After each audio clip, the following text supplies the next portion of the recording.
Hey, everyone. Welcome to the Entrepreneurs Hangout monthly workshop. I do these at the last Wednesday of every month. I like to be able to bring you guys powerhouse advisors to help you guys with your businesses.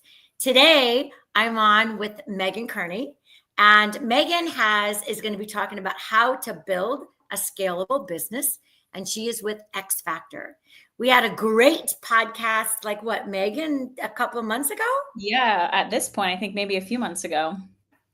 So I knew that she was just, again, a powerhouse full of information. And I'm really excited to be able to talk about how to actually build a sellable business. Megan, I'm going to let you take it away. I'm going to be watching the live feeds for questions, and we'll have a Q&A afterwards. Awesome. Thanks, Kylie. Yeah, great to be here again. I feel like time's flying. It's crazy how I felt like we were just doing our podcast a few weeks ago, and it's been a few months, which is wild. But thanks again for having me today. So yeah, how to build a sellable business. That is a big question that we're getting a lot today with business owners. So if you take away anything from our time together today, I want you to remember this. Every business owner will exit at some point. So really the choices that you make today will impact whether the exit is successful for you or the business just closes. So again, like you have a choice, you can prepare for your exit or not prepare. And what if while preparing and controlling your legacy, you improve your business operations, profitability, and production so much you don't even want to exit it? So really, at the end of the day, the choice is yours. Control your legacy. We're going to jump in now. But before we get started, I'm sure the question is, who am I? What is Exit Factor? Who is Exit Factor? So Exit Factor Lexington, what we do is we help entrepreneurs increase the profit and value of their businesses so they can exit in the future on their own terms. The Exit Factor programs is based on real world results. It's not based on a theory developed in the vacuum of the university. Over the course of analyzing more than, I would say, 1,500 plus businesses exiting, we've taken strategies from the top companies to give entrepreneurs the opportunity to learn really from the best in class.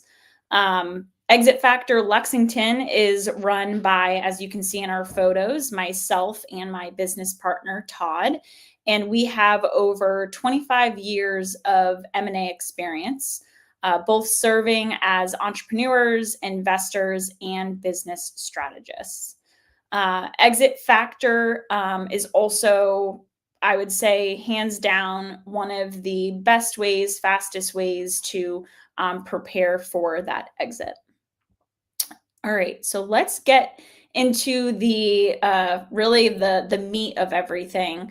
So this is what we're going to be covering today. So building a valuable business or valuable company means building something that is efficient and not dependent on you, and making sure it's profitable and provides a secure future for its owners, which is you. So after today, you'll have an overview on how to build truly a valuable business.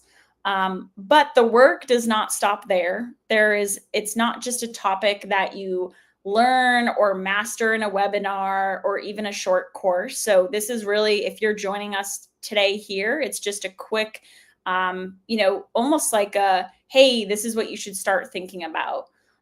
So this is something that you should make a priority today, not tomorrow in your business. It does require a mindset shift, that you are running your business like you would exit it any day from today, because at some point you will exit. Every single person online today now will be your time and opportunity to start thinking about the exit in mind.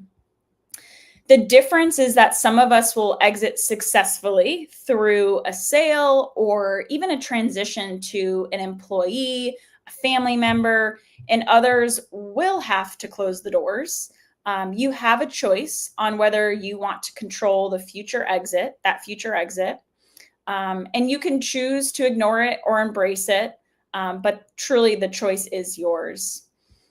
It doesn't require that much work. I'm going to show you how just carving out even 1 to 2 hours a week in your schedule to dedicate a more systematic process can drastically change the direction of your business. So this is what we're going to cover today. We'll go over really the 2 value factors that drive whether a business is valuable or not, how to define your exit options, and getting your finances in order. And lastly, how to begin or how to become the owner of your business. So let's get started. So first off, what is your business worth? Every business owner gets that or thinks about, what is my business worth? How do you determine the value of your business as a number? That is what is the key to selling your business in the future, but it is also honestly a really good metric to track in your own business over time. Your business valuation determines what you can sell your business for, what kind of financing options are available for you in the future, what type of investment for the growth is available, and most importantly, how much profit your business returns to you as an owner.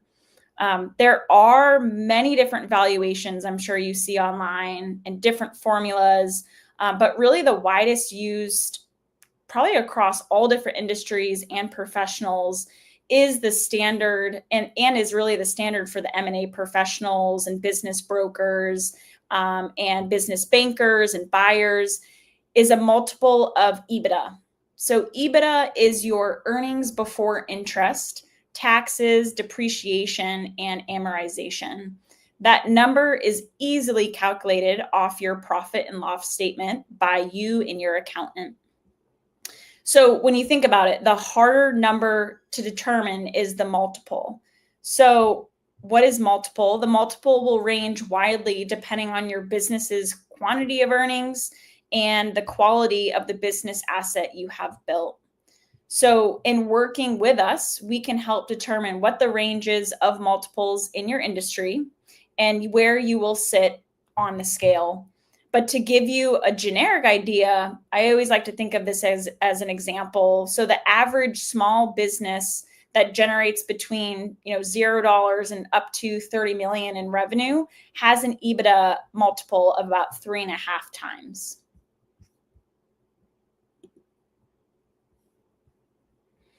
So there are 2 factors, major factors that drive value and determine if your business can be sold in the future. So on the left side, we're going to first focus on the quantity. So the larger the earnings of a business, the more valuable it is. So in the first bullet, profit over revenue. Notice I said earnings, not revenue, not employees, not a database list, but earnings, profit, EBITDA. The purpose really of a business is to make more money. So the more money a business earns, the more valuable it is for current owners and stakeholders and even future ones. Profit. So I mentioned in the previous slide that the average multiple for businesses between 0 and 30 million in revenue is 3.5 times EBITDA. Well, honestly, that's a huge range. The truth is business owners or businesses on the smaller end of the range receive lower multiples, and on the higher end receive much higher multiples. So that is a plateau in your earnings where you jump immediately into a higher multiple. It varies, based on your industry, market timing, but I would say it plateaus could be around 250K in earnings and 100 or 1 million in earnings. And this is really because at the level of businesses, there's more desire, competition for your company. Now going into the last one on quantity side is more room. So what does more room mean? The last reason is really more profitable companies are worth more if that is reduced risk for your current owner and future ones. If a business only makes, let's say, 50K a year, there's only room for one major error or unexpected event until it dips in the red. If a business owner earns, let's say, 500K a year, there is a much greater room for error. So on the right side, the quality side, a better company is run, the more valuable it is. And that's true. I'm sure, all the business owners on today, you can attest for that. The first one is keep your house clean. So what does keep your house clean mean? And really the first aspect of quality does go back to your financials. Your books and records must be clean and presented in a certain accepted standard in order for the business to be sellable or even receive financing or investment capital. Deals and processes vary, but generally you need to be able to present usually 3 years that shows a proven history of success to support the valuation of your company. So you definitely want to keep that in mind. Owner over operator. So really, owner over operator means a business that is not dependent on the owner is worth drastically less than a business that is owner dependent. I know that is hard to do, but it does not need to happen overnight. In our program, we do help owners come up with a plan that works to remove them from the operations of the business over time, focusing more on removing the roles from their plate and creating more and adding more value. So you're reducing the risk first. So if you think about it, we worked with more recently a husband and wife team who was highly involved in the day-to-day of everything. And really, when they were so focused on the day-to-day, they weren't thinking about the grander picture of it all. And when we started to ask, well, can you delegate certain tasks to employees or individuals working at the company? What would that look like? And once that change was made from the husband who tasked out a few of his own, to-dos each day, it saved him almost 20 hours a week, which is huge. Right then and there, you're adding value to your business. So you're not the only one that's, responsible, but rather the employees around you, there is that value. The last one is better than the rest. So what does that mean? Really, lastly, your business needs to be better than your competitors and other businesses that are similar to yours, searching for either the sale, the financing, or the investment. And really, here are some ways that will make the business better than the rest. So I'm going to head over to the next slide. So really, these factors are what makes your company better than the rest. So what makes some of the companies a 3 times multiple in your industry, and what makes others an 8? The business should be efficient, meaning your margins and resources should be maximized. Your metrics should be above industry standards, a goal between 3 and 5 times better, giving you a competitive advantage. Our Exit Factor members receive an annual report of what their competitors' benchmarks are and how their company compares. I will say you should do your own research, find ways in which you can do that as well, but we do also provide that expertise. The business also should produce time for you, choices for you, and cash flow for you. Basically, the business should produce the life that you want, not take the life from you. And lastly, really, the business should be predictable, reoccurring. Yes, there's always ups and downs in the business and industry, but there should be a baseline level where you can count on year to year. So 87%, what the heck does 87% mean? Well, I honestly wanted to share this shocking number with you. 87% of all businesses never sell. So when you hear that number and that statement, what happens to them? Well, instead of the sold sign, they have a sign that says going out of business appearing on their door. So everyone else in my profession will tell you that you will need an exit plan. There are even some companies that will charge you up to 5 figures to put together a 100-page plan in a pretty binder. But I'm here to tell you, you don't need an exit plan. You need exit options. Because, like everything else in life, when you think about it, your plan doesn't always work out. So having options is definitely key. Here's what I would do is when you leave today, doesn't have to be tonight, tomorrow, but even sometime this week, spend some time and think about, what is my exit option? Think about an option A and an option B. What does that look like and how can I get there?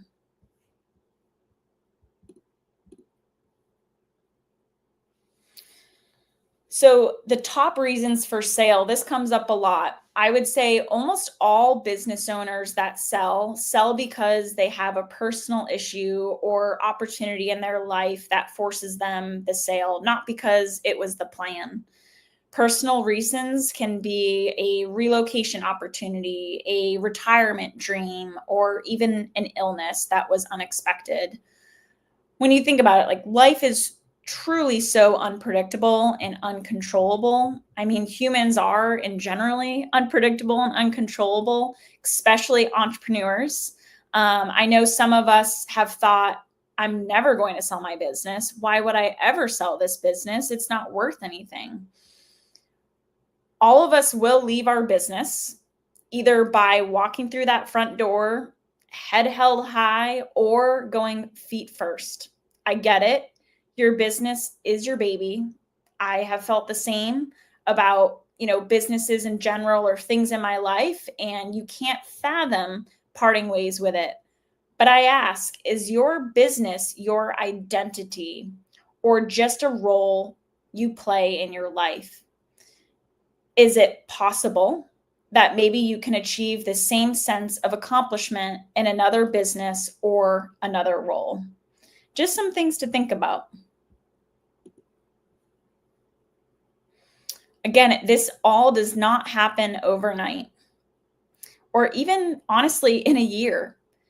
Here are some steps that you need to achieve to build a company that is valuable and sellable. Having a foundation that is sellable, how do you know? First, you need to have a valuation and exit assessment of your business done.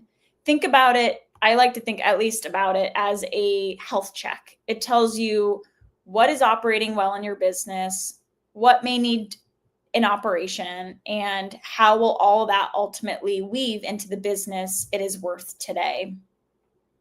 Secondly, in the yellow, proven results.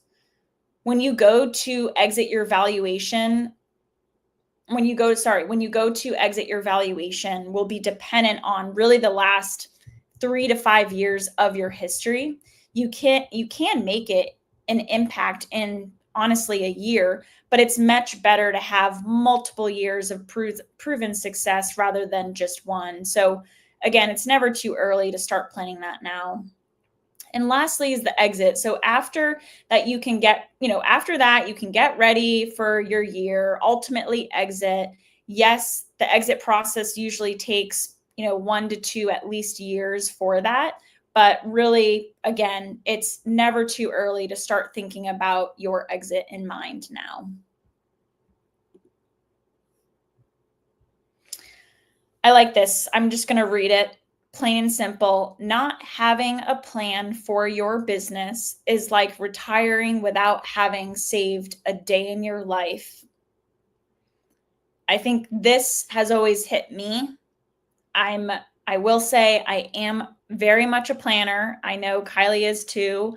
But this is something that we don't always think about. Do we need a plan? Why do we need a plan? We think of it in almost an optimistic way, but it's okay. We need to start planning and thinking of our future in a way that we can continue our legacy moving forward. So lastly, like, what are the next steps?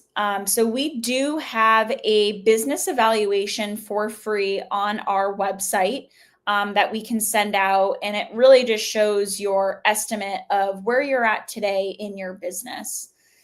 And again, I'm always happy to have a conversation, a free consultation where, we get on the phone, talk through your needs, what you're thinking, what you're wanting to plan, maybe what you haven't planned, what you need to start thinking about.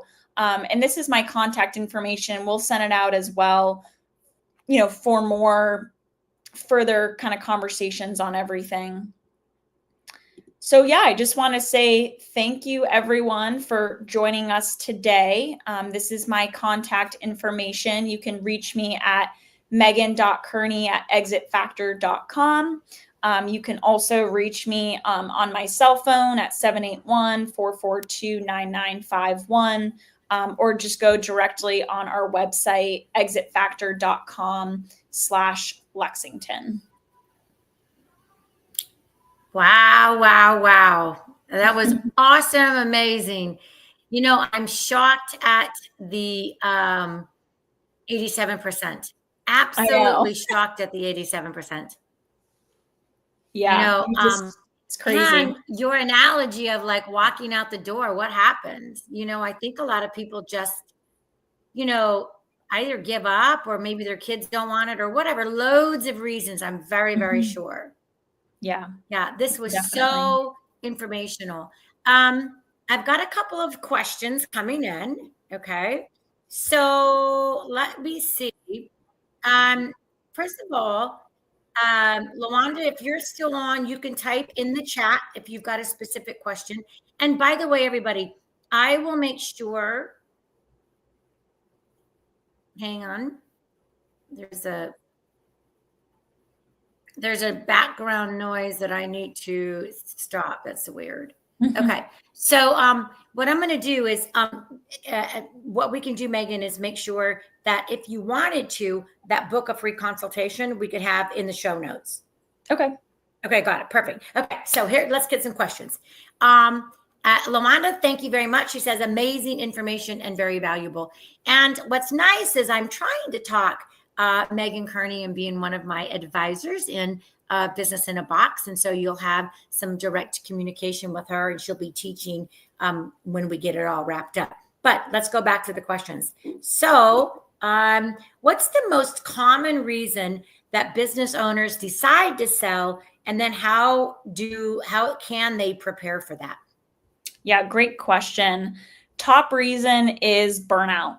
So the best way to prepare is by building a strong foundation early, getting your financials in order, your document processes, you're putting an operator into place, and you're not the owner, doing everything. And that way you're really ready for that business exit. That's great. All right. And then how far in advance should I start planning for my exit? Great question. I mean, ideally at least 3 years before you want to exit. So that allows time to implement strategic changes, prove, consistent results and increase value. Waiting until you're ready to leave usually means leaving money on the table. So it's never too early to start preparing for that exit. Oh, good. And this one came in from YouTube. What are the most, hold on. What are the most common types of buyers and do they value things differently? I love this question. Yeah, that's great. So short answer, yes. Common buyers include private equity firms, strategic buyers, and individuals. PE firms often value scalability and margins. Strategic buyers look for synergy, and individual buyers may want, a lifestyle and profitability. Okay. I like that. And I've got a couple of my own questions, but what What are some of the practical ways that to make my business more attractive to buyers? That's not my question. That's somebody else's question. Yeah, no, that's great. Buyers love predictability. So focus on reoccurring revenue, streamlining operations, eliminate personal or non-essential expenses, and really ensure your books are clean. Also, build a team so the business doesn't depend solely on you. Yeah, I think that's a good one. Megan, I teach and I preach the same thing as far as like have a team. Mm-hmm. I want to ask you, and I'll take I'm just going to take a business that is like, let's just say I'm going to use a cleaning business. Lawanda, if you're still on, I'm going to use your scenario. So a cleaning business that has really grown and scaled. They're crushing it in the Phoenix area. How would you suggest they really start thinking about getting their business processes in order so that they can show a buyer, this is what I've got going on, this is the money coming in, this is how it's ran, so that that buyer isn't thinking, I'm not in the cleaning business, I'm just wanting to buy a business. Yeah. I mean, first off, make sure that everything, the knowledge is not just in your head, but on paper. So having the processes outlined, having things, recorded, making sure you have your profit and loss sheets, like everything, not just the financials, but back to the people. Like what does it look like if you weren't in the business today? Can it continue to move forward? So being able to remove yourself from the picture and have people that are operating the business in a way that removes you, so the value is still there in the business. So when it's ready to sell, you're able to be free of it and the value has, stayed within. I like that. I think it's almost like a little practice session might be like, oops, you have gotten into a car accident, not fatal, but you are out of commission for 5 days. How are you going to run your business? And I think that's a scary thing for some people. Yeah. I mean, the unfortunate part, it is reality for a lot of businesses too, where something drastically happens and, they have to close right away. And so it is a real life thing that does happen. So it is important. You don't want to ever, like, I'm not a negative person, and it's important though to plan for, situations that you just don't know are going to happen. Yeah. So, okay, one last question from me, which is in my business, in Business in a Box, I am very much on, having a really good, robust CRM, right? And I think that that's also a data point, because what comes in doesn't lie. You've got your invoices there. I think it would help set that up. You have your contact database that's in there. Do you think buyers care about that? 100%. I think